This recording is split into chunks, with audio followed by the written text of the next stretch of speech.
Принимайте, пацаны. Посадку уходить ближе. Давай, принимаем. Прыгайте сюда, прыгайте быстро, все залазьте. Давай.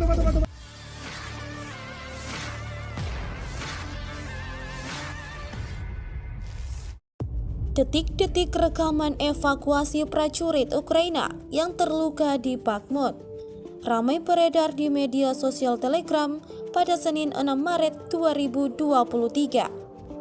Tentara bayaran Rusia melemahkan pasukan Ukraina di Bakhmut. Pertarungan mematikan yang membahayakan kemampuan Kiev untuk melancarkan serangan musim semi.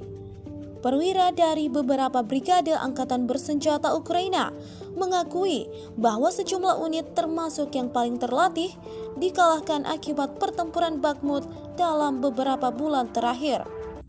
Brigade Ukraina memiliki perbedaan besar dalam pelatihan dan moral, dan mereka tidak selalu memiliki komunikasi yang baik satu sama lain.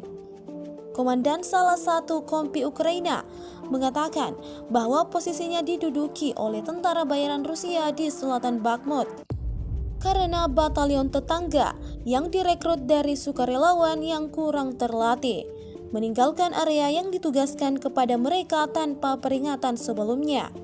Hingga video ini beredar, beragam komentar dituliskan warganet. Забираем 300-го, помогите, быстро. Сейчас перехватишь. Стой на месте, стой, принимайте. Принимайте, пацаны. Посадку уходить ближе. Давай, принимаем. Прыгайте сюда, прыгайте быстро, все залазьте. Давай. Бегом по выход. Принимайте, пацаны. Да быстрее примите, блядь, пацаны. Прыгайте сюда, все запрыгайте быстро. Давай, залазьте. Как-нибудь залазим. Да, пацаны, это Бахмут. То просто Бахмут. Закидывай, братан. Все, закрываем, братан, я закрою. Все, брат, мы поехали дальше. Terima kasih sudah nonton. Jangan lupa like, subscribe, dan share ya.